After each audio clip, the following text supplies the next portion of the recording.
समन्ता चक्रवालेषु अत्रा गच्छन्तु देवता सद्धम्मं मुनिराजस्स सुनन्तु सग्गमुक्खदं ධම්මස්සවන කාලෝ අයං බදන්තා ධම්මස්සවන කාලෝ අයං බදන්තා ධම්මස්සවන කාලෝ අයං බදන්තා නමෝ තස්ස භගවතු වරහතු සම්මා සම්බුද්දස්ස නමෝ තස්ස භගවතු වරහතු සම්මා සම්බුද්දස්ස නමෝ තස්ස භගවතු වරහතු සම්මා සම්බුද්දස්ස ඒ අපගේ ශාස්ත්‍රු සම්මා සම්බුදුරජාණන් වහන්සේට අප හැම දිනාගේම নমස්කාරය වේවා. බුදුරජාණන් වහන්සේ දේශනා කොට වදාළ ශ්‍රී සද්ධර්මයටද අපගේ নমස්කාරය වේවා. ආර්ය මහා සංඝරත්නයටද අපගේ নমස්කාරය වේවා. සුපින්වත්නි, ඔබ ඊටාම ශ්‍රද්ධාවෙන් අදත් බලාපොරොත්තු වන්නේ ධර්ම ශ්‍රවණය කරන්නටයි, බණ අහන්නටයි. ඔබේ ජීවිතයට ඊටාම වැදගත් වන දහම් පරයයක් අදත් මේ දේශනාව තුළින් අපි දේශනා කරන්න බලාපොරොත්තු වෙනවා. අද මේ උතුම් ධර්ම දේශනාව සඳහා සදැහැති දායකත්වයේ ගැන කටයුතු කරන්නේ මොරටුව එගොඩ උයන පදිංචි නොයෙල් වික්‍රමසිංහ මහත්මයා පවුලේ හැම දෙනාම එකතු වෙලා අද මේ උතුම් දේශනාව සඳහා තමන්ගේ සදැහැති දායකත්වයේ ගැන කටයුතු කරනවා. නොයෙල් වික්‍රමසිංහ මහත්මයා ඇතුළු හැම දෙනාටම අපි ධර්ම දේශනාව අවසානයේ පුණ්‍යානුමෝදනා කරන්නට බලාපොරොත්තු වෙනවා. දැන් ධර්ම ශ්‍රවණය කරන්නට කාලය. පින්වත්නි, බුදුරජාණන් වහන්සේ විසින් ඊටාම දයාවකින් අනුකම්පාවකින් ලෝක සත්වයා කෙරෙහි මතු කරපු මේ අසිරිමත් ශ්‍රී සද්ධර්මය සෑම මොහොතකම සෑම වෙලාවකම අපේ අභ්‍යන්තර චිත්ත සංතානයේ නිවල දානවා. ඒක මේ ආර්ය සත්‍යයේ තියෙන ස්වභාවයක්. ආර්ය සත්‍ය නොදන්නාකම නිසාම තමයි නොඑක් ආකාරයකින් මේ ජීවිතය තුළ විශේෂ වශයෙන් බැඳීම් ඇති කරගෙන ඒවාටම මුසපත් වෙලා ඒ වගේම ජීවිතය ගොඩනගාගෙන ඉන්න උත්සාහ කරන්නේ. ඇත්තටම මේ ලෝකයේ ආර්ය සත්‍ය නොදන්නාකම නිසාම තමයි අපේ ජීවිතය තුළ මේ සාංශාරික පැවතුමට අපි හැම වෙලාවකම විවෘත වෙන්නේ.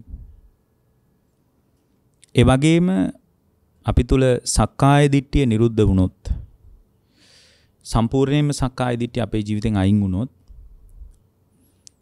ඒ සක්කාය දිට්ඨිය සම්පූර්ණයෙන් අයින් වෙච්ච තැනක තමයි අපේ අභ්‍යන්තර චිත්ත සංතානය සදාකාලිකව සුවපත් වෙන්නේ. සදාකාලිකව සුවපත් වෙනවා කියන්නේ පින්වත්නි, ඒක හරි අමුතු එකක්. ඒක හරි වෙනස් දෙයක්. සදාකාලිකවම සුවපත් වෙන්න කැමති ශ්‍රාවකෙක් තමන්ගේ අභ්‍යන්තර චිත්තසංතානයේ නිවා ගැනීම පිණිස ප්‍රායෝගික වැඩපිළිවෙලක් ගොඩනගා ගත යුතුයි. ඒ ගොඩනගා ගත යුතු தත්ත්වය තමයි ආර්ය සත්‍ය දැකීම තුළ තමන්ගේ අභ්‍යන්තර චිත්තසංතානයේ ගැඹුරු නිවීම. ඒකම තමයි බුද්ධ දේශනාව කියන්නේ යේ අරිය සච්ඡානි විභාව යන්ති ගම්බීර පඤ්ඤේන සුදේසිතානි කියලා. ගැඹුරු ප්‍රඥාවක් තියෙන බුදුරජාණන් වහන්සේ විසින් ගම්බීර පඤ්ඤේන සුදේසිතානි. ඇතර මේ එක ගාතාවක් Taman නිවන පැත්තට දිශාගත කරනවා. ගම්බීර පඤ්ඤේන සුදේසිතානි. ගැඹුරු ප්‍රඥාවක් තියෙන බුදුරජාණන් වහන්සේ විසින් ඊටාම පැහැදිලිව දේශනා කරපු ධර්මයක් තියෙනවා. මොකක්ද ඒ ධර්මයේ? යේ ආර්ය සත්‍යානි විභාවයන්ති. ඒ තමයි ආර්ය සත්‍ය නම් වූ චතුරාර්ය සත්‍ය ධර්මයේ. කිංචාපිතේ හොන්ති බුසප්පමත්තා නතේ බවං අට්ඨමං ආදියන්ති. මේ මෝහාන්ධකාරයේ දුරු වෙලා යනවා චතුරාර්ය සත්‍ය අවබෝධය තුල. මෝහාන්ධකාරයේ දුරු කරලා මනමින් ජීවිත අවබෝධයේ පැත්තට බර වෙච්ච ශ්‍රාවකයා තුල පින්වත්නි ඒ පුද්ගලයා මරණින් මත්තේ දිව්‍ය සැප වින්දනය කරනවා. හේතුව තමයි යාට දිව්‍ය ලෝකෙ සුගති භූමිය පමණයි පැනවෙන්නේ. හේතුව ඒ සුගති භූමිය තුලත් නතේ බවං අට්ඨමං ආදියන්ති. 8 වෙනි භවයකට යන්නේ නැහැ. කුමක් නිසාද? ගැඹුරු ප්‍රඥාවෙන් බුදුරජාණන් වහන්සේ දේශනා කළ ගම්බීර පඤ්ඤේන සුදේසිතානි යේ අරිය සත්‍යානි විභාවයන්ති මුලින් කියනවා. ආර්ය සත්‍ය මෝහාන්ධකාරය දුරු කරලා මනවින් අවබෝධ කරලා සෝවාන් ඵලයටපත් වෙලා සෝවාන් ඵලයටපත් උනේ චතුරාර්ය සත්‍ය අවබෝධය තුල තමන්ගේ ක්‍රියාවලිය තේරුම් ගැනීම තුල. චතුරාර්ය සත්‍ය අවබෝධ කරගන්නකොට තමන්ගේ ක්‍රියාවලියයි තේරෙන්නේ. තමන්ටයි තණ්හා කරන්න දෙයක් ලෝකේ ඉතිරි වෙන්නේ නැත්තේ. අපි ලෝකයේ කෙරෙහි තණ්හා කර යන ගමනක් තියෙන්නේ. එහෙම ලෝකයේ කෙරෙහි අපි තණ්හා කර යන ගමනේදී පින්වත්නි මේ බොහෝ දුක් සහිත සංසාරික ජාලයෙන් නිදහස් වීම පිණිස අවකාශයක් ඉඩහසරක් අපට වෙන් වෙනවා. සහවස්ස දස්සන සම්පදාය තයස්සු ධම්මා ජහිතා භවන්තු.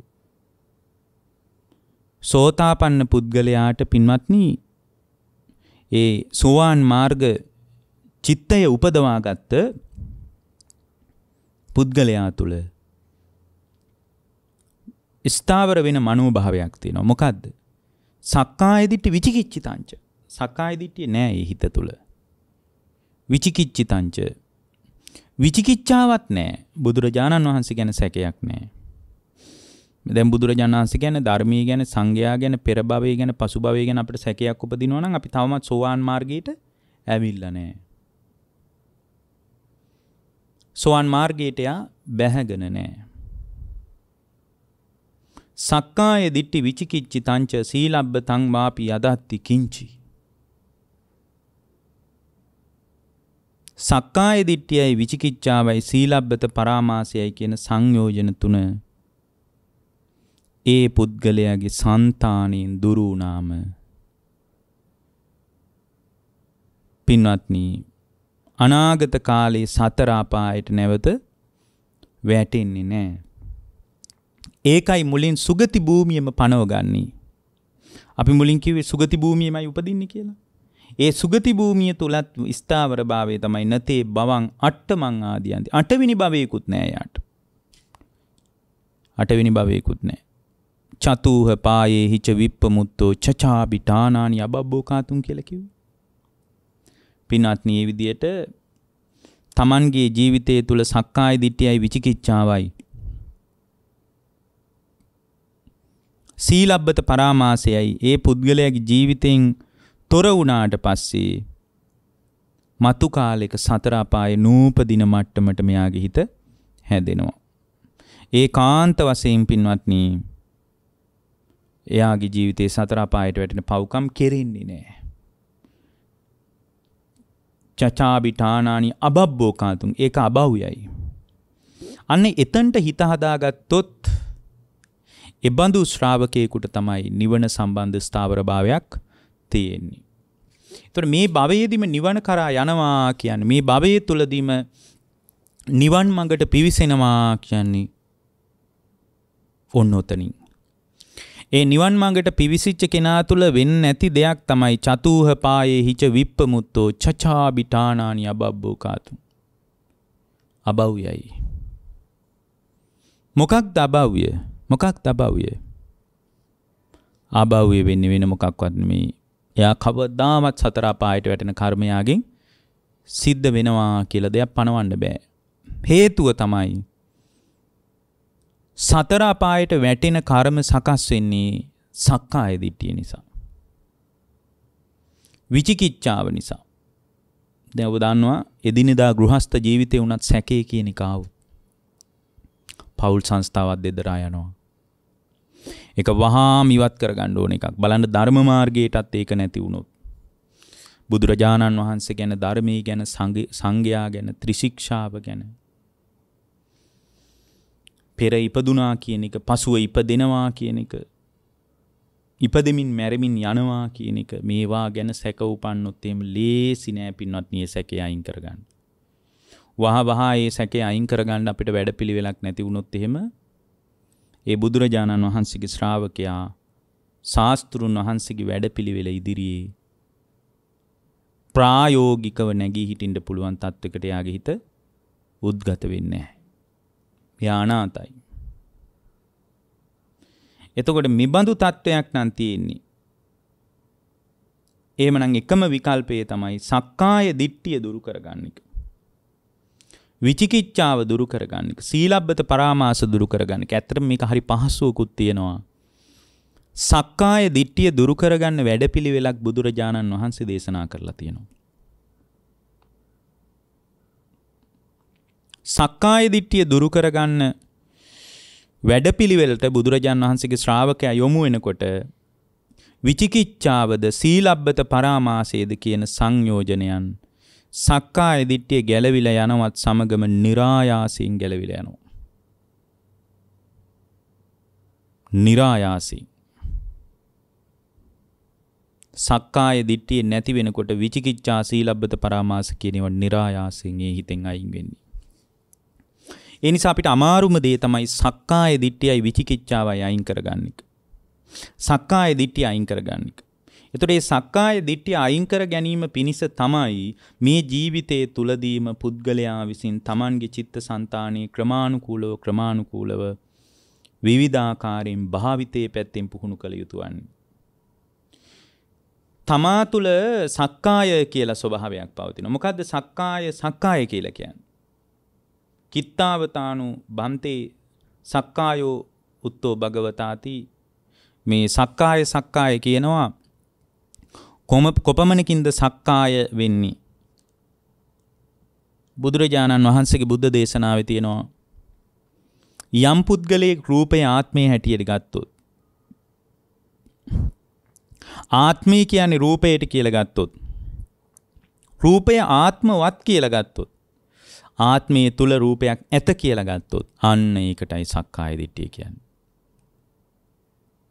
වේදනාව ආත්මයේ කිය හැටියට ගත්තොත්, ආත්මයේ තුල වේදනාව තියෙනවා කියලා ගත්තොත්, වේදනාව ආත්මවත් කියලා ගත්තොත්, ආත්මයේ වේදනාවෙන් හැදිලා තියෙනවා කියලා ගත්තොත්, අන්න ඒකටයි සක්කාය දිට්ඨිය කියලා කියන්නේ. සංඥාව ආත්මී කියලා ගත්තොත්, ආත්මී කියන්නේ සංඥාවට කියලා ගත්තොත්, සංඥාවයි ආත්මයයි එකක් කියලා ගත්තොත්, ඒකටයි සක්කාය දිට්ඨිය කියන්නේ. සංස්කාර ඇහෙන් දකින රූපේ නිසා හිතට ගලාගෙන එන සිතුවිලි ආත්මයේ හැටියට ගත්තොත්, ඒ සිතුවිලි ඇස්සේ ආත්මයේ හැඟවිලා තියෙනවා කියලා ගත්තොත්, සංස්කාර වලටමයි ආත්මය කියන්නේ. ආත්මය තුල සංකාර කියලා එකක් ඇත. සංකාර තුල මම කියලා කෙනෙක් ඇත. මේ සිතුවිලි මගේ හිතටයි ගලාගෙන ආවේ. මේවා මටයි හිතුනේ කිය යම් වෙලාවක සංකාර මත ජීවිතේ දායාද වුණොත්, ඒ සංකාර මත දායාද වන ජීවිතයට තමයි සක්කාය දිට්ඨිය කියන්නේ. විඥානේ මම කියලා ගත්තොත්, මට තමයි විඥානයක් තියෙන්නේ කියලා ගත්තොත්, විඥානයේ තුල ආත්මයක් ඇත, ආත්මයේ තුල විඥානයක් ඇත කියලා වැරදි විදියට ගත්තොත්, අන්න එතනයි සක්කාය දිට්ඨිය තියෙන්නේ. අපිට සක්කාය දිට්ඨිය තියෙනවා. මේ භවයේදීම නිවන් මඟට පිවිසෙන ශ්‍රාවකෙක් පළවෙනියෙන්ම සක්කාය දිට්ඨිය දුරු කරගන්න ඕන. නිවන කරා යන ශ්‍රාවකෙක් ගොඩනගා ගත යුතු සංයෝජනයන්ගේ බැහැරවීම කියන එක පැති 10කින් අපි ක්‍රමානුකූලව දිනු කරගන්න ඕන. ඒ 10 ඒ කියන්නේ සක්කාය දිට්ඨිය ආදී සංයෝජන බැමි ටික 10 තැනකදී ගලව ගත්තට පස්සේ තමයි නිර්වාණය කියන ඊතා සොඳුරු තත්වයට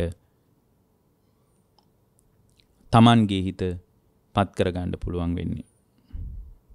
එතකොට තමන්ට පුළුවන් මේ සක්කාය දිට්ඨිය කියන ස්වභාවයෙන් නිදහස් වීම පිණිස පිළිවෙත් පුරන්ට. ඒ පිළිවෙත බුදුරජාණන් වහන්සේ බොහෝම පැහැදිලිව ලස්සනට දේශනා කරලා තියෙනවා. පිළිවෙත. ඒක බොහොම ඉලක්කගතයි පින්වත්නි. ඉලක්කගතව බුදුරජාණන් වහන්සේ ඒ කාරණේ අපිට පැහැදිලි කරනවා. සක්කාය දිට්ඨිය දුරු කරගන්න කැමති මිනිස්සෙක් සක්කාය දිට්ඨිය දුරු කරගන්න පිළිවෙතට බැහැගත් ශ්‍රාවකෙක් හැම වෙලාවකම පින්වත්නි ටිකෙන් ටික ඒ ස්වභාවයේ මත ශක්තිමත් වෙනවා නම් බුදුරජාණන් වහන්සේ පෙන්වා දුන්න පිළිවෙත මත දායාද වුණොත් එයාගේ తত্ত্বය අධ්‍යාපනය හැඩතලය ආකෘතිය මොකක්වත් වැදගත් නැහැ. එයා නිවෙනවා.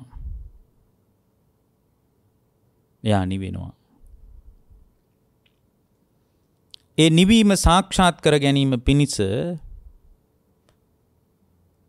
වැඩපිළිවෙලටයි අපි බැසගත යුතු වන්නේ. එතකොට මේ නිවීම පිණිස බුදුරජාණන් වහන්සේ පෙන්වා දෙන වැඩපිළිවෙල තුල ක්‍රමක්‍රමයෙන් යම් ශ්‍රාවකයෙකුට ශක්තිමත් වෙන්න පුළුවන් වුණොත් ඒ ශක්තිමත් වෙච්ච ශ්‍රාවකයා තමන්ගෙන් ගැලවෙනවා. තමන්ගේ සිතින් එයා නිදහස් වෙනවා.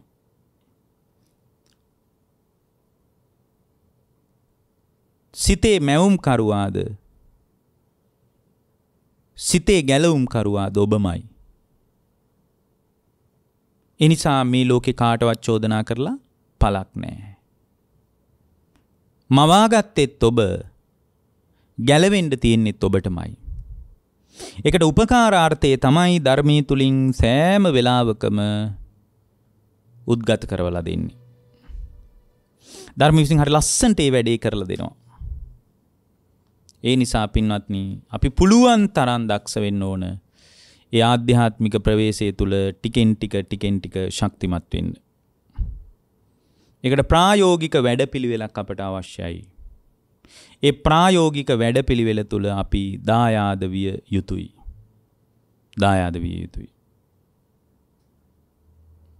ඒ දායාදේ අපි ක්‍රමානුකූලව ගොඩනගා ගන්න කුසලතාවයක්, කැමැත්තක්, දක්ෂතාවයක් හදා ගන්න ඕන.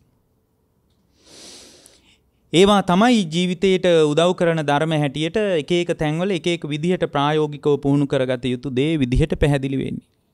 යම් කෙනෙකුට පුළුවන් සංඥාවක් විදියට අපිව මුලා කරන මේ தත්වෙන් ගැලවීම පිණිස සංඥාවම දියුණු කරන්න. දැන් සංඥා කියලා කියන්නේ අපිව මුලා කරන දේවල්. එතකොට මේ මුලා කරන සංඥාව පදනම් කරගෙන සංඥා විපල්ලාස වලට අපි අහු වෙලා ඉන්නේ. සංඥාවම පදනම් කරගෙන අපිට පුළුවන් සංඥාවෙන් නිදහස් වෙන්න. ඒ නිසා ඒ වෙනුවෙන් තමයි බුදුරජාණන් වහන්සේ විවිධ සංඥා උගන්වන්නේ. දස සංඥායි. ඒවා සත්වයා පුද්ගලයා මුලා කරන තත්ත්වයන් නෙමෙයි. සත්වයා පුද්ගලයා නිවන තත්ත්වයන්. අනිච්ච සංඥා. මොකද්ද මේ අනිච්ච සංඥා කියලා කියන්නේ? අනිච්ච සංඥා කියලා කියන්නේ මේ අනිත්‍ය සංඥාව තුළ ශක්තිමත් වෙනකොට සංඥා විපල්ලාස වලට අහුවෙච්ච ශ්‍රාවකයා සංඥාවම පාවිච්චි කරලා සංඥාවෙන් නිදහස් වෙන විදිය තමයි අනිච්ච සංඥාව තුළ තියෙන්නේ. එතකොට සක්කාය දිට්ඨිය කියන ස්වභාවය නම් ගලව ගන්න තියෙන්නේ මේ ජීවිතයේ තුලදීම නිවන් මාර්ගයේ තුල ශක්තිමත් වෙන ශ්‍රාවකේ කොහොමද නිවන කරා පැමිණෙන්නේ? දැන් මේ සක්කාය දිට්ඨිය කියන්නේම රූප වේදනා සංඥා සංකාර විඥාන කියන පංචස්කන්ධයේ කෙරෙහි Taman තුල මම මගේ ආත්මය කියලා බැහැගත් ස්වභාවය. මේ මගේ ආත්මය කියලා බැහැගත්ත ස්වභාවයෙන් තමයි පුද්ගලයා බැහැර වෙන්න තියෙන්නේ පින්වත්.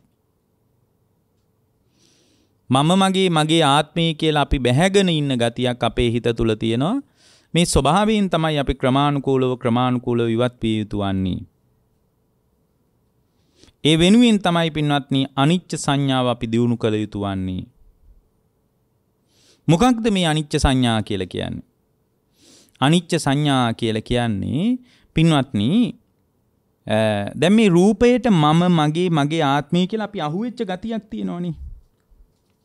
වේදනා සංඥා සංකාර වලට මේ ගතිය බැහැර වුණාට පස්සේ ආ තුල සක්කාය දිට්ඨිය දුරු වෙනවා කියලා අපි කියන්නේ. ඒතර සක්කාය දිට්ඨිය දුරු කරගන්න ශ්‍රාවකේ අනිච්ච සංඥාව පින්වත්නි කර්මස්ථානයක් විදියට දියුණු කළොත් අනිත්‍ය සංඥාව සියල්ලම අනිත්‍යයි කියන තැනින් නෙමෙයි බුදුරජාණන් වහන්සේ අපට පැහැදිලි කරන්නේ. දැන් අනිච්ච සංඥාව කියනකොට ඕව ඉතින් මේ ඔක්කොම අනිත්‍යයිනේ බලන්න මේ බිත්ති paludu වෙලා ගිය පාරත් තින්ත ගෑවා. ඉතින් මේ පේන්නේ අනිත්‍යතාවයනේ කියලා මේ ලෝකයේ දිහා මේ භෞතික අවිඥානික දේවල් වල අනිත්‍යතාවයේ දකින්නවා කියන එක බොහොම ප්‍රශස්ත එකක් නෙමෙයි. බලන්න මේ අනිත්‍යතාවයනේ පේන්නේ මේ හැම දෙයක් තුලම කියලා එහෙම දකින්න එක ලොකු ප්‍රශස්තභාවයක් නැහැ. ඒකත් අවබෝධයේ පිණිස කමඨහනක් විදියට පුහුණු කරගන්න ශ්‍රාවකයෙකුට වැදගත් නැහැ කියලා අපි කියන්නේ. ඒවා තුලත් වැදගත්කමක්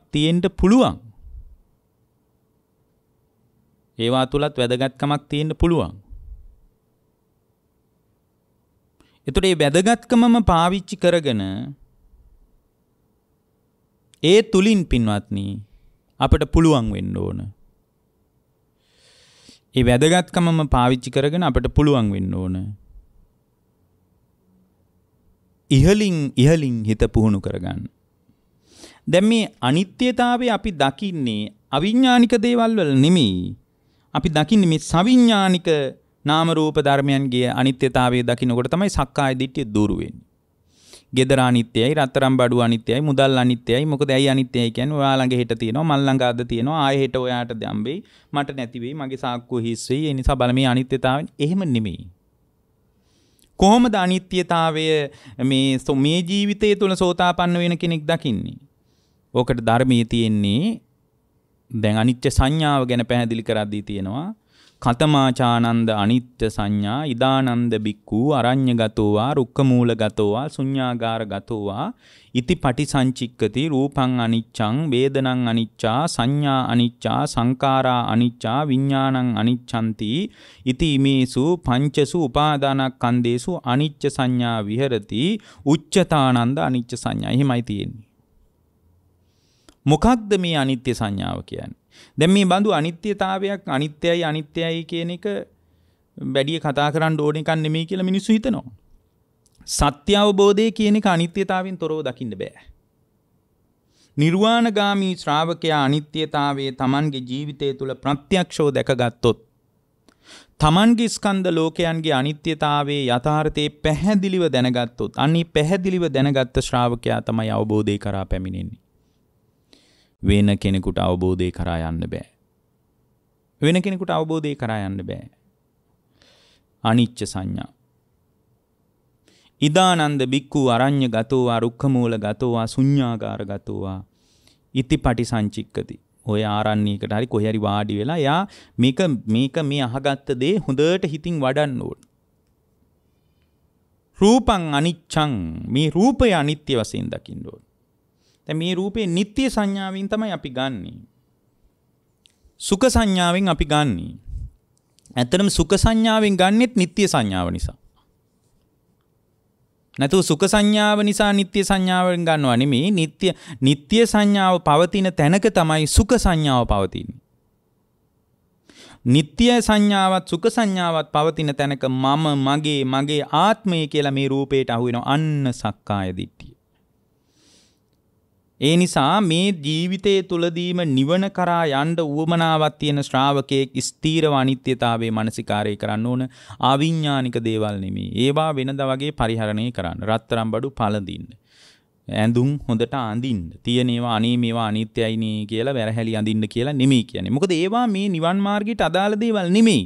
අනිච්ච සංඥාව විදියට පුහුණු කරනවා නම් බුදුරජාණන් වහන්සේ කොහොමද කියන්නේ? රූපං අනිච්චං, වේදනං අනිච්චා, සංඥා අනිච්චා, සංඛාරා අනිච්චා, විඥානං අනිච්ඡන්ති ඉති මේසු පංචසු උපාදානස්කන්ධේසු අනිච්චානුපස්සී විහෙරති. එහෙමයි කියන්නේ. ඒ පුද්ගලයාට පුළුවන් වෙන්න ඕන පින්වත්නි රූපය අනිත්‍යතාවයෙන් දකින්න. මේ රූපය මේ අපේ රූපය තමන්ගේ රූපය අනිත්‍ය වෙච්ච විදිය දකින්න පුළුවන් වෙන්න ඕන. මේ රූපේ දැන් ඔබට මොකද්ද වෙලා තියෙන්නේ? හොඳට රූපේ දිහා බලන්න. මේ රූපයේ මොහොතක් ගානේ අනිත්‍යතාවයට අනේකටත් වඩා දැන් අපිට පුළුවන් බලන්න ඕලාරිකව භාවනාවක් නැති කෙනෙකුට පවා තේරෙනවා මේ රූපේ කොහොම තිබ්බ එකක්ද? මේ රූපය පුංචි කාලේ කොහොමද තිබ්බේ? වැඩි වියටපත් වෙනකොට කොහොමද තිබුණේ? ඊට පස්සේ මේ රූපය එතනින් එහාට ගිහින් මගේ තරුණ කාලේ කොහොමද රූපේ තිබුණේ? දැන් මගේ කෙස් මොන මට්ටමින්ද තියෙන්නේ? ඒ කාලේ මගේ කෙස් කොහොමද තිබුණේ? ඒ කාලේ මගේ හම කොහොමද තිබුණේ? ඒ කාලේ මගේ රූපය කොහොමද තිබුණේ කියලා මේ විදියට මේ රූපය පිළිබඳ අනිත්‍යතාවය දකින්න පුළුවන්. රූපය පිළිබඳ අනිත්‍යතාවයේ දකිනකොට ඔබට පුළුවන් මේ රූපය ක්‍රමානුකූලව අනිත්‍ය වෙවි යන ආකාරය දකින්න. ඒ විදියට අනිත්‍යතාවයේ දකිනකොට ඒ අනිත්‍යතාවයේ දකින ශ්‍රාවකයාට පුළුවන් පින්වත්නි මේ රූපය මොහොතක් ගානේ දැන් අන්න ඒකයි මෙතන භාවනාවක උපකාරය වැඩගත් වෙන්නේ. මේ රූපය එදා තිබුණු රූපේ නෙමෙයි කියලා දැනගන්න පුළුවන් වෙඩින් ෆොටෝ එක දිහා බැලුවමත්. පුංචි කාලේ ළමයි අර මුණින් අතට තියලා ෆොටෝ ගහන්නේ. ඒවා රාමු කරලා බිත්තිවල ගහලා තියෙද්දි මේ මමද ඉන්නේ මට හිතා ගන්නත් බෑ කියලා හිතන මට්ටමට ඔබ වෙනස් නේ දැන්. ඔබේ රූපේ වෙනස් වෙලා. දැන් තව දුරටත් මේ රූපේ ඉස්සරහට වෙනස් වෙනවා.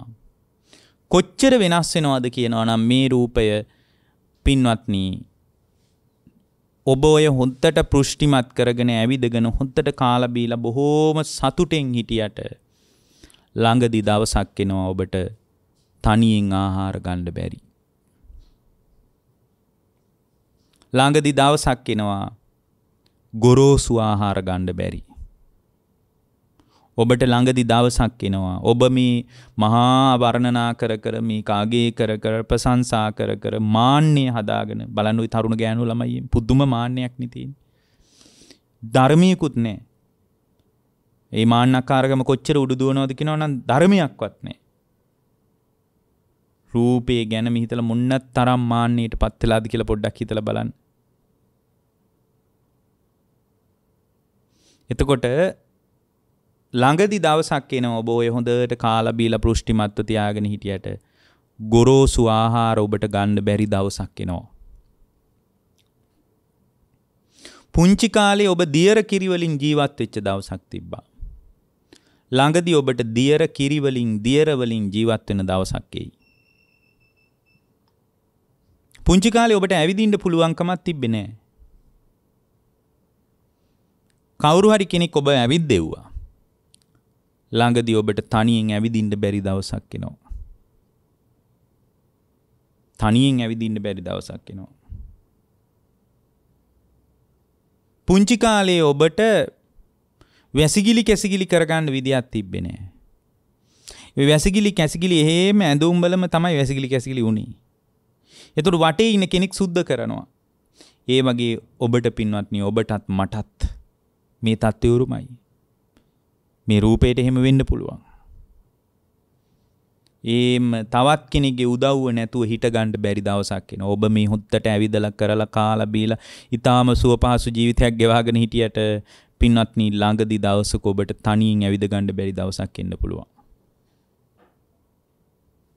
මොන්නතරම් මොන විදිහේ රූපයක් මොන්නතරම් රූප සුන්දරත්වයෙන් තිබ්බ රූපයක් තිබ්බත් පින්වත්නි ඔය தත්ත්වේ වෙනස් වෙන්න ලොකු කාලයක් යන්නේ නැහැ. ලොකු කාලයක් යන්නේ නැහැ. මේ රූපේ ඕනම වෙලාවක වෙනස් වෙන්න පුළුවන්. මේ රූපේ ඕනම වෙලාවක වෙනස් වෙන්න පුළුවන්. ඒතර මේක තමයි රූපේ අනිත්‍යතාවය. අනිත්‍යතාවය.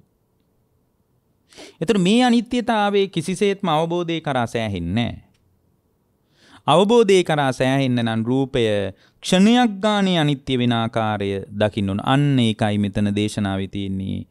ඉදානන්ද බික්කු අරඤ්‍යගතෝ වා රුක්කමූලගතෝ වා ශුඤ්ඤාගාරගතෝ වා ඉති පටිසංචික්කති. රූපං අනිච්ඡං කියලා කිව්වේ ඒකයි. එහෙමනම් භාවනාවකින් රූපේ අනිත්‍යතාවය දකින්න ඕන. දැන් ඔය අර කියපු අනිත්‍යතාවය කෙනෙකුට බණ ටිකක් අහලා කල්පනා කරලා බලලා විමසන්න පුළුවන්. කල්පනා කරලා බලලා විමසන්න පුළුවන්. මේ රූපේ අනිත්‍යතාවය. නමුත් මතක තියාගන්න පින්වත්නි. එහෙම රූපේ අනිත්‍යතාවයේ තේරුණාට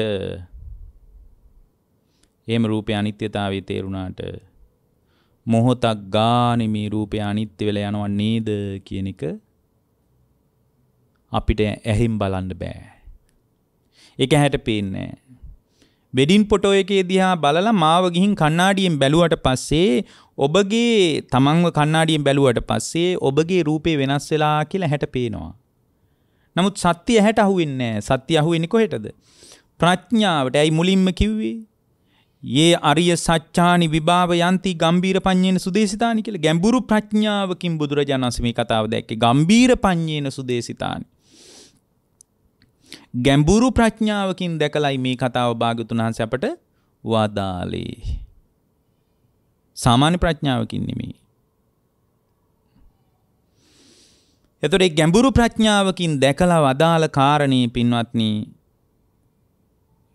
ගම්බීරාර්ථයෙන් යුක්තයි. එතකොට මේ ගම්බීරාර්ථයෙන් යුතු මේ අසිරිමත් ශ්‍රී සද්ධර්මයේ තුල රූපං අනිච්ඡං කියන එක, මේ රූපය අනිත්‍යයි කියන එක තැන් දෙකකදී දැනගන්න ඕන.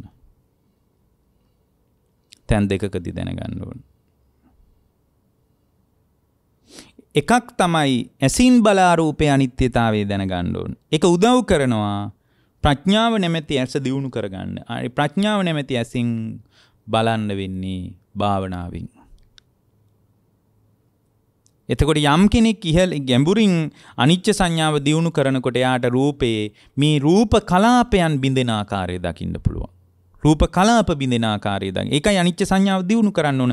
භාවනාවක් විදියට ආරණ්‍යක හරි රුක්ෂ මූල මේ කොහේ හරි ගහක් යටක හරි කොහේ හරි ඉඳලා මේක දියුණු කරන්න ඕනේ. ඇයි? දියුණු කරන්න ඕන මේක ප්‍රඥාව නැමැති ඇහෙන් දකින්න ඕන කතාවක් මිසක් මසැසින් දකින්න ඕන කතාවක් නෙමෙයි. මසැසින් දකින්න එක 8-10ක් විතර ඉතා ස්වල්ප සත්‍ය අවබෝධයට සමීප කිරීමක්. ඒතර විශාල වශයෙන් පින්වත්නි මේ රූපය බිඳි යන ආකාරය, මේ හැම චලනයක් තුළම රූපය බිඳි යන ආකාරය, වචන මාත්‍රයක් ගානේ රූපේ ප්‍රකම්පණයට පත් වෙන ආකාරය, සිතුවිලි වලට මේ රූපය වෙනස් කරන්න පුළුවන් විදිය භාවනාවෙන් දකින්න පුළුවන්. එතකොට තේරෙනවා මේ රූපය අනිත්‍යමයි. මෙහෙම තිබ්බට මේ රූපය අනිත්‍යමයි. මේ රූපය තුල පවතින සදාතනික සත්‍ය අනිත්‍යතාවයමයි කියලා පේනවා. අන්න එතකොටයි අර මේ ජීවිතය තුලදී නිවන් අවබෝධය කරා යන ශ්‍රාවකයා සෝතාපන්න තත්වයටපත් වෙන්නේ. ඒ එහෙමනම් සෝවන් වෙන්න බෑ භාවනාවක් නැතුව. සෝවන් වෙන්න පුළුවන් කියලා සමහර අය හිතාගෙන ඉන්නවා. අද තියෙන ප්‍රඥාවේ ආකෘතිය හැටියට එහෙම සෝවන් වෙන්න අමාරුයි. අපිට එහෙම මෝරපු ප්‍රඥාවක් නෑ. අපිට තියෙන්නේ මෝරපු දෘෂ්ටිගත වීමක්. ඒ මෝරපු දෘෂ්ටිගත වීම බණ ටිකක් අහලා සෝතාපන්න වෙන තැනකට ශ්‍රාවකයා යොමු කරන්නට අමාරුයි අදන. හේතුව එයාගේ හිතේ කෙලෙස් වල හැඩතලය අපිට හිතා ගන්න බෑ. බුදු කෙනෙකුට නම් ආසය අනුසේ ඥාණයෙන් එක දකින්න පුළුවන්. අපිට ඒක හිතා ගන්න බෑ. එතකොට රූපේ අනිත්‍යතාවයේ විදියට අපි දකින්න ඕන. එතකොට රූපං අනිච්ඡං කියන තැන භාවනා කරනකොට යාට තේරෙනවා හැම නාම ධර්මයක් ඇසුරෙන්ම රූපය අනිත්‍ය වෙනවා. තියෙන තත්ත්වය වෙනස් වෙනවා, විපරිණාමයටපත් වෙනවා කියලා තේරෙනවා. ඒක ඇසෙන් කනින් නාසයෙන් දිවෙන් කයින් මනසින් අත්දකින්න හැම අත්දැකීමක්ම පදනම් කරගෙන මේ තත්ත්වයටපත් වෙනවා.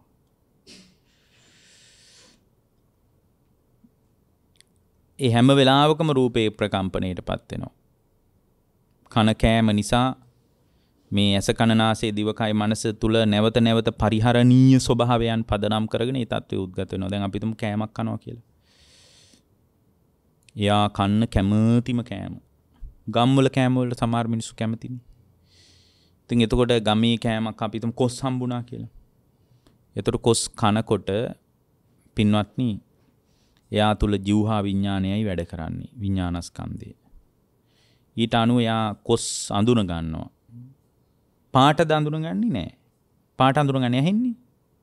ජීවහා විඥානේ පහළ වුණා නම් දිවෙන් අඳුනගන්නේ. දිවෙන්ට පාට අඳුනගන්න බෑ. දිවෙන් අඳුනගන්නේ මොනවද? රස. රස අඳුන ගන්නකොට ඔන්න රස සංඥාව පහළ වෙනවා. මෙන්න මේ රස කියලා. සංඥා ස්කන්ධයක් පහළ වෙනවා. ඊට රස සංඥා පහළ වෙනවා. ඊට අනුව රස නම් ඊටාම සුඛ වේදනාවක් උපදිනවා. ඒ සුඛ වේදනාව උපදිනකොටම S2 ලොකු වෙලා හරිම රසයි, අපේ අම්මා හදනවා වගේ, බිරිඳ හදනවා වගේ, ගමේ හදනවා වගේ කියලා රස නම් S2 එහෙම ලොකු වෙලා හරිම හිනාවක් පහළ වෙලා මේ විශාල වෙනස්කමක් රූපේ සිද්ධ වෙනවා. එතකොට එහෙමනම් රූප කලාප අන්න බලන්න නාම ධර්ම ඇසුරින් රූපය විශාල වෙනස්කමකට භාජනය වෙනවා. පොඩි රසයකට පුළුවන් රූපේ කම්පණයටපත් කරන්න. ඒ වගේ මේ රූපේ හැම වෙලාවකම විපරිණාමයටපත් වෙනවා. මේ රූපේ හැම වෙලාවකම චලනය වෙනවා. නාම ධර්ම ඇසුරෙන් රූපේ හෙල වෙනවා. මොහොතක් ගානේ රූපේ අනිත්‍යතාවයට යන විදිය ඊටාම සියුම්ම දැනගන්න පුළුවන් අවදිය තමයි මේ විදියට අනිත්‍යතාවය දකිනකොට. එතකොට යාට තේරෙනවා මේ හැම ඉරියව්වක්ම එක බැල්මක් තුල පවා රූප කලාප මොන්න තරම් බිඳි බිඳි යනවාද කියලා තේරෙනවා. එක චලනයක් තුල මොන්න තරම් රූප කලාප බිඳි බිඳි යනවාද කියලා පරමාර්ථ සත්‍ය තුලින් යාට වැටහෙන්න පටන් ගන්නවා. පරමාර්ථ සත්‍ය තුලින් වැටහෙන්න පටන් ගන්නවා. එතකොට මේ විදියට ඒ ශ්‍රාවකයා දකින්නකොට පින්වත්නි ඒ දැක්ම තුල ශ්‍රාවකයාට විශාල යහපතක්, ස්වල්ප යහපතක් නෙවෙයි, විශාල යහපතක් හැදෙනවා. රූපං අනිච්ඡං කියලා කිව්වේ. එතකොට එබඳු රූපයක් අනිත්‍යතාවය, කියන්නේ එක බැල්මක් තුල, එක සිතුවිල්ලක් තුල මේ රූපය වහා වෙනස් වෙනවා නම්, විපරිණාමයටපත් වෙනවා නම්, අනිත්‍ය වෙලා යනවා නම්, එහෙම අනිත්‍ය රූපයක මම ඉන්නවා, රූපය මගේ, රූපය තුල මම ඇත, මා තුල රූපයක් ඇත, රූපය කියන්නේ මටමයි, මම කියන්නේ මේ රූපේටමයි කියලා අල්ලන්න දෙයක් නැහැ. කෝ එතනම බිඳි බිඳි යනවා නම්, පරමාර්ථ සත්‍යයෙන් දකින්නකොට එතනම බිඳි බිඳි යනවා නම්, එහෙම රූපයක් මම වශයෙන්, මගේ වශයෙන්, මගේ ආත්මයේ වශයෙන් ගන්න විදියක් නැහැ කියලා දැනගන්නවා. ඒ ශ්‍රාවකයා දැනගන්නවා. ඊළඟට එතකොට එහෙම දැනගන්නකොට රූපයේ පිළිබඳව යම් කිසි සක්කායක් පවතිනවා නම් ඒ සක්කාය නිරුද්ධ වෙලා යනවා. අන්න එතනයි මේ ජීවිතය තුළ අවබෝධය කරන්නේ. හරිම ලේසි මේ රූපය, වේදනාව, සංඥාව, සංකාරය, විඥාන කියන පංචස්කන්ධය පිළිබඳ සක්කාය දිට්ඨිය දුරු කරගන්න එකයි සෝතාපන්න වෙනවා කියලා කියන්නේ. එහෙම නැතුව මේ ගෙවල් දොරවල් සම්බන්ධ, ඉඩ කඩම් සම්බන්ධ, කුඹුරු වතු පිටි සම්බන්ධ, තමන් පරිහරණය කරන දේවල් සම්බන්ධව මේවා පිළිබඳව පවතින සක්කායක් ගැන නෙමෙයි කතා කරන්නේ. මේවා අත්දකින්න කොටත් ලෝකෙන් තමා තුළ ස්කන්ධයන් මතුවෙනවා. ඒ ස්කන්ධයන් ටිකයි උපාදානය වෙන්නේ. මේ උපාදානයේ තියෙන තැනක නැවත නැවත භවය කියලා ස්වභාවයක් පැනවෙන නිසා උපාදානයෙන් නිදහස් විය යුතු ශ්‍රාවකයෙක් තමයි, ඒ බඳු ශ්‍රාවක භාවයක් තමයි මෙතන තියෙන්නේ. රූපං අනිච්ඡං. ඊට පස්සේ කියන වේදනා අනිච්චා, අනිත්‍යතාවය දකින්න වේදනාවේ. වේදනාව කියන්නේ පින්වත්නි අපි තුල වේදනා හට ගන්නවා. මේ අහෙන් දකින්න රූපයට පුළුවන් අපි අපේ වේදනාවක් හදන්න. සුඛ වේදනා, දුක් වේදනා, අදුක්කම සුඛ වේදනා ඇති වෙනවා. මේ වේදනාව හැම බැල්මක් තුලම ඇති වෙනවා. ඒවා සමහර වේදනා ඕලාරික නෑ. වේදනාව හැම ඇසීම් මාත්‍රයක් තුළම ඇති වෙනවා. හැබැයි ඒ අහන දේ නිසා වේදනාව කියන ස්වභාවය, අහන දේ නිසා පින්වත්නි වේදනාව කියන ස්වභාවය වෙනස් වෙනවා. ඇසීම පැත්තෙනුත් වේදනා හට ගන්නවා හටගෙන නිරුද්ධ වෙනවා. දැකීම පැත්තෙනුත් වේදනා හට ගන්නවා හටගෙන නිරුද්ධ වෙනවා. දැනීම පැත්තෙනුත් වේදනා හට ගන්නවා හටගෙන නිරුද්ධ වෙනවා. සිතීම පැත්තෙනුත් වේදනා හට ගන්නවා හටගෙන නිරුද්ධ වෙනවා. ඒතර මේ වේදනාව කියන ස්වභාවය හටගෙන නිරුද්ධ වී යන ස්වභාවයටයි ආйти. වේදනාව ඒබඳු ස්වභාවයක් තියෙනවා. වේදනාව තුල පවතින්නේ අන්න ඒබඳු ස්වභාවයක්. රූප වේදනා සංඥා සංකාර විඥාන කියන මේ ස්කන්ධ ධර්මයන් තුල වේදනාව කියන එක හැම වෙලාවකම ඇති වෙලා නැති වෙලා යනවා. එතකොට මේ භාවනාවක් තුලින් සංස්කාර ධර්මයන් ගලන්නේ නැතිකොට මේ වේදනාව කියන එක දුකක්මයි, වේදනාව නැති තැනක දුක නිරුද්ධයි කියන එක පැහැදිලිව Tamanට දැනගන්න පුළුවන්. වේදනාව මොන තරම් දුකක්ද කියලා Tamanට තේරුම් ගන්න පුළුවන් භාවනාව තුලින්. සැප වේදනාව සනීපයි කියලා හිතුවට පින්වත්නි සැප වේදනාව එතනම නිරුද්ධ වෙලා යනවා. දුක් වේදනාව මහා වේදනාකාරී දුකක් කියලා හිතුවට දුක් වේදනාවට ලොකු පැවැත්මක් නැහැ. එතනම නිරුද්ධයි. දැන් මේ බණ ටික අහගෙන ඉන්නකොට ඊටාම දුක්මුසු සිද්ධියක් ඔබට මතක් වුණොත් ඒ මතක් වෙන තැනම දුක් වේදනාව හට ගන්නවා. ඒ වගේම පින්වත්නි ඒ හටගත්ත තැනම ආයෙත් Tamanගේ කන පැත්තෙන් මං කියන දේ ඔබට ඇහෙන මට්ටමේ ක්‍රියාත්මක වෙනකොට ආර වේදනාව නිරුද්ධ වෙලයි මේ බණ ටික අහගෙන ඉන්න තැනින් සුඛ වේදනාව උපදින්නේ. මේ වේදනාව ඇස හරහාද හටගනි. ඇසේ ස්පර්ශය නිරුද්ධ වෙනකොට නිරුද්ධ වෙයි යනවා. කන හරහා වේදනාව හට ගන්නවා. කනේ සංපස්සේ නිරුද්ධ වෙනකොට නිරුද්ධ වෙලා යනවා. දිව නිසා හට ගන්නවා. දිවේ ස්පර්ශය නිරුද්ධ වෙනකොට වේදනාව නිරුද්ධ වෙලා යනවා. කය නිසා හට ගන්නවා. කාය සංපස්සේ නිරුද්ධ වෙලා යනකොට ඒ කාය සංපස්සේ නිසා හටගත්ත වේදනාව නිරුද්ධ වෙලා යනවා. මේ විදියට වේදනාව අනිත්‍ය වශයෙන් දකිනකොට මම තමයි විඳින්නේ. ඇයි මටම විඳින්න වෙලා තියෙන්නේ කියලා එයාට පේන්නේ නැහැ. එයාට පේන්නේ හේතුඵල ධමමින් හැදිච්ච එකක් වේදනාව. ස්පර්ශේ නිසා වේදනාව උපදිනවා. ස්පර්ශේ නිරුද්ධ වෙනකොට වේදනාව නිරුද්ධ වෙන යනවා. මගේ වේදනාව මම විඳිනවා. වේදනාව තුල මම ඉන්නවා. මා තුල වේදනාවක් තියෙනවා කියලා අල්ලගන්නේ. හේතුන් නිසා හටගත්ත ඵල ධර්ම ටිකක් නේ පින්වත්නි ක්‍රියාත්මක වෙන්නේ. හේතුන් නිසා හටගත්ත ඵල ධර්ම හේතු නිරුද්ධ වීමෙන් නිරුද්ධ වී යන ස්වභාවයට නේද වේදනාව ආйти. එහෙම තත්වයක් නේද වේදනාව කියන්නේ. ඒ නිසා වේදනාවේ යථාර්ථයයි අපි දැනගත යුතු වන්නේ. වේදනාවේ යථාර්ථයයි අපි දැනගත යුතු වන්නේ. එතකොට වේදනාව කියන එක වේදනාවේ ස්වභාවය තේරුම් අරගෙන අපි වේදනාවෙන් නිදහස් වීම පිණිස ආධ්‍යාත්මික වැඩපිළිවෙලක් ගොඩනගා ගන්න අවශ්‍යයි. වේදනාවෙන් නිදහස් වීම පිණිස. ඒ වේදනාවේ අනිත්‍යතාවය දකින්නකොටයි වේදනාවෙන් නිදහස් වෙන්නේ. එතකොට සංඥාවෙත් ওই විදියමයි. මොකද රූප සංඥා පහළ වෙනවා දකින්න වෙලාවට ආය ඇහෙනකොට රූප සංඥාව නිරුද්ධ වෙලා තමයි ශබ්ද සංඥා පහළ වෙන්නේ. මේවා ගැන ඔබ හොඳට දන්නවා දැන්. ශබ්ද සංඥා පහළ වෙලා ශබ්දේ සංඥාව පහළ වෙනකොට ආයෙත් රූප සංඥාව ඇහෙන් රූපයක් දකින්න රූප සංඥාව පහළ වෙනවා. අර ශබ්ද සංඥාව ඉතිරි නැතුව නිරුද්ධ වෙලා යනවා. මේ විදියට හිත තුල පහළ වෙන හැම සංඥාවක්ම හටගෙන නිරුද්ධ වෙවි යනවා. ඉතින් මේ බඳු සංඥාවක් මම මේ සංඥාව මගේ මේ සංඥාව මා තුලයි පහළ වුනේ කියලා අල්ලන්න දෙයක් නැහැ. එතකොට මේ සංඥාවේ යථාර්ථයයි මේ ශ්‍රාවකයා මෙතනදී දැනගන්නේ.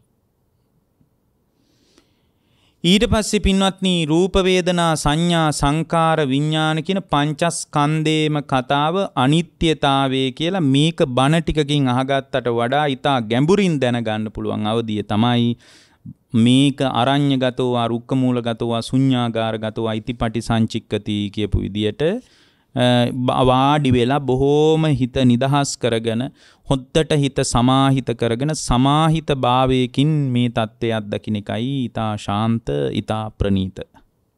ඒ විදියටයි දකින්න ඕනේ. ඒ විදියට දකින්නකොට පින්වත්නි ඒ පුද්ගලයා තුල අනිත්‍ය සංඥාව වැඩෙනකොට මේ ජීවිතයේ තුලදීම එයාට මේ ස්කන්ධයන් උපාදානීය වෙන එක නවතිනවා. මම මගේ ආත්මය කියලා දැඩිව තුරුල් කරගෙන ඉන්න. දැඩිව අල්ලගෙන ඉන්න ගතියක් මේ හිත තුල ක්‍රියාත්මක වෙන නිසා ඒ ක්‍රියාත්මක වීමේ ස්වභාවය බැහැර වෙලා යනවා. මම මගේ ආත්මය කියලා මේ රූපයට අපි අහු වෙලා ඉන්නේ. විඳින වේදනාවට අහු වෙලා ඉන්නේ. තමා තුළ පහළ වෙන සංඥාවට අහු වෙලා ඉන්නේ. මගේ තමයි මේ රූපේ. මේ රූප සංඥා පහළ වෙනකොට මේක මට ආйти දෙයක්. මේක මගේ කරගන්න ඕන. මේ විදියට පින්වත්නි සංඥා විපල්ලාස වලට අපි අහු වෙලා තියෙන. ඒ නිසාම සංඥා තුළ සක්කාය පවත්වනවා. මම මගේ කියලා අදහසක් පවත්වනවා. ඇත්තටම මේ සංඥා ස්පර්ශය නිසා ඇති වෙනවා. ස්පර්ශය නිරුද්ධ වෙනකොට නිරුද්ධ වෙලා යනවා. හේතුඵල ධමමින් හැදිච්ච එකක්. මම කියලා අල්ලන්න දෙයක් නැහැ. මේ එළියේ තියෙන සංඥා ඔක්කොම මම මගේ කියලා ඇහැ ඉදිරියට එන සංඥා තුළ අපි අහුවෙච්ච ගතියක් තියෙනවා. ඒකට තමයි සක්කාය දිට්ඨිය කියන්නේ. සවිඥානික කයවලද අවිඥානික වස්තුන්ද සියල්ලම මම මගේ කියලා අල්ලගත්ත ගතියක් අපි තුල නැද්ද? තියෙනවා. සවිඥානික අවිඥානික සියලු දේවල් මම මගේ කියලා තුරුල් කරගත්ත ගතියක් තමා තුල ක්‍රියාත්මක වන නිසා පින්වත්නි අපි තුල මහා අනාථ භාවයක් පවතින්නේ. අනාථ භාවයක්. ඒ අනාථ භාවයේම පදනම් කරගෙන නැවත සතර අපායට වැටෙනවා. ඇත්තට මේ සක්කාය නිරුද්ධ වෙච්ච සක්කාය දිට්ඨිය නැති වෙච්ච තැනක තමයි සතර අපායෙන් නිදහස් වෙන්නේ. චතුහ පායේ හිච විප්පමුත්තෝ චචාබිටානනි අබබ්බෝකතු. එයා තුල පින්වත්නි කිසි කාලෙක එයාව සතර අපායට වැටෙන විදිහේ ස්වභාවයක් අත්දකින්න ලැබෙන්නේ නැහැ.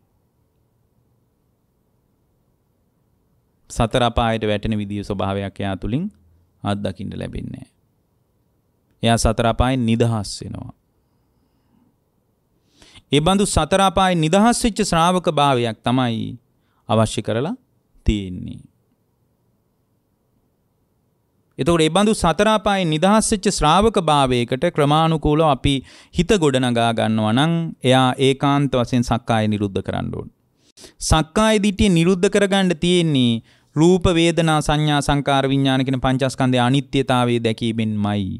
අනිත්‍ය දැකලා අනිත්‍ය නිසා මම මගේ ආත්මය කියලා ගන්න දෙයක් නැහැ කියන දැක්ම රූපයේ තුලත් වේදනාව තුලත් සංඥාව තුලත් සංකාරය තුලත් විඥානයේ තුලත් දැනගත්තාම ඒ දැන ගැනීම තුලම එයා සෝතාපන්න වෙනවා. දැන් බලන්න එතකොට එයාට පරිබාහිර මහ විශාල දැනුම් පරාසයක් සූත්‍ර පිටකයේ සම්පූර්ණයෙන් කියවන්න ඕන ස්වභාවයක්, විනය සම්පූර්ණයෙන් ඉගෙන ගන්න ඕන ස්වභාවයක්, අභිධර්මයේ සම්පූර්ණයෙන් ඉගෙන ගන්න ඕන ස්වභාවය එහෙම එකක් නැහැ. මේ ටික ඔක්කොම ඉගෙන ගත්තා නම් අඩුම මේ සාරිපුත්ත මහ රහතන් වහන්සේ වගේ කෙනෙකුට උනත් අවුරුදු 10ක් විතර එයි සෝවාන් වෙන්න. එහෙම එකක් නැහැ. ඒ කියන්නේ පළවෙනි බුද්ධ දේශනාවයි දෙවෙනි දේශනාවයි කරන දේශනා දෙකක් කරනකොට 5 නමක් රහත් වෙනවනේ. උන්වහන්සේලා අපි කියන කතාන්දර මොකක්වත් දන්නේ නැහනේ. මොකක්වත් දන්නේ නැහැ උන්වහන්සේලා. පළවෙනි දේශනාවයි දෙවෙනි දේශනාවයි දේශනා දෙක ඉවර වෙනකොට රහතන් වහන්සේලා 5 නමක් බිහි වුණා නම් මතක තියාගන්න ඒ දේශනා දෙකත් ඇති ධර්මයේ දියුණු කරන මිනිස්සෙකුට. අද තියෙන අභාග්‍ය දියුණු නොකිරීමයි. කටපාඩමයි වාද විවාදයි සංවාදයි ගැරහිලි ඇනුම් බැනුම් මේවා ටික විතරයි අද මිනිසුන්ගේ තියෙන්නේ. අඩුපාඩුම සිදුරුම හොය ඇවිදින ගතියක් විතරයි මිනිසුන්ගේ තියෙන්නේ. ඒ බඳු ස්වභාවයක් තුල අවබෝධය කරා යනවා කියන එක අද නම් අමාරු දෙයක්.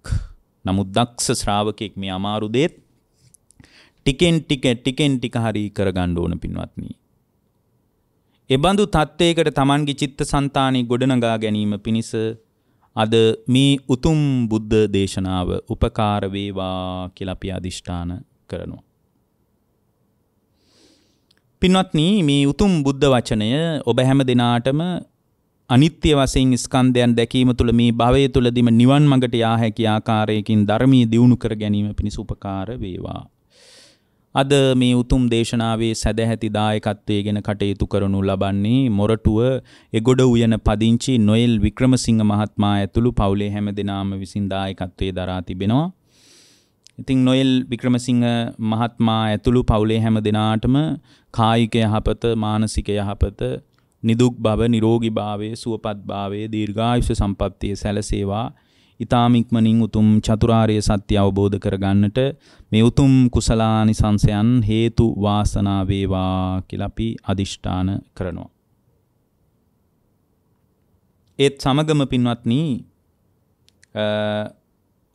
ඒත් බලාපොරොත්තු වෙනවා 2021 දෙසැම්බර් මාසයේ 11 වන දිනට පරලෝසපත් වී වසර 8ක් සපිරෙන මොරටුව එගොඩ උයනේ පදිංචිව සිටි විශ්‍රාමික පරිපාලන නිලධාරී ලයනල් වික්‍රමසිංහ පියතුමන්ගේ ගුණානුස්මරණය සහ 2016 ජූලි 1 වන දින පරලෝසපත් වන්නට යෙදුන බීට්‍රස් වික්‍රමසිංහ ගුරුමෑණියන් අනුස්මරණය කරමින් ඒ දෙපළටත් ඒ වගේම නොයෙල් වික්‍රමසිංහ මැතිතුමන් ප්‍රධාන පවුලේ හැම දෙනාගේම නමින් මිය ගියා වූ සියලු ඥාති වර්ගයාට අනුමෝදනා වශයෙන්ුත් මේ දේශනාව සිද්ධ කරන්නේ.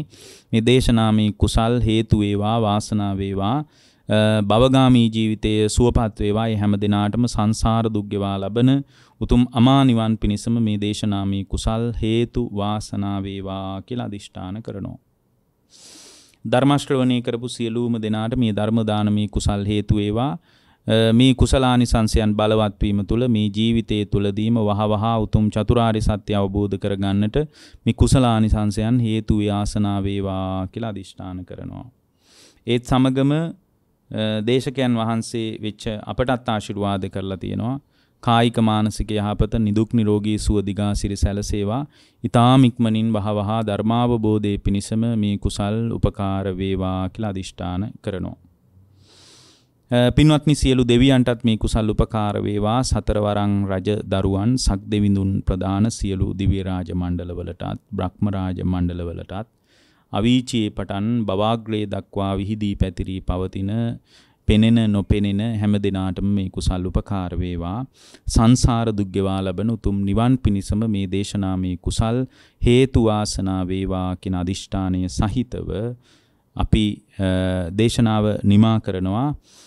විශේෂයෙන්ම ප්‍රඥා නාලිකාවේ නායක ස්වාමීන්ද්‍රයන් වහන්සේ ප්‍රදාන සියලු කාර්ය මණ්ඩලයටත්, ධර්ම ශ්‍රවණය කරපු ලක්වාසී ලෝකවාසී ඔබ හැම දිනාටමත් දායකත්වයේ දරූ මොරටුව එගොඩ උයන පදිංචි නොයෙල් වික්‍රමසිංහ මහත්මයා ප්‍රදාන පවුලේ හැම දෙනාටමත් මේ බුද්ධ ශාසනයේදීම වහවහ ධර්මාවබෝධයම වේවා කියන අදිෂ්ඨානින් දේශනාව නිමා කරනවා. ඔබ හැම දෙනාටම තෙරුවන් සරණයි. මෝහක්ඛයෝ නිබ්බානං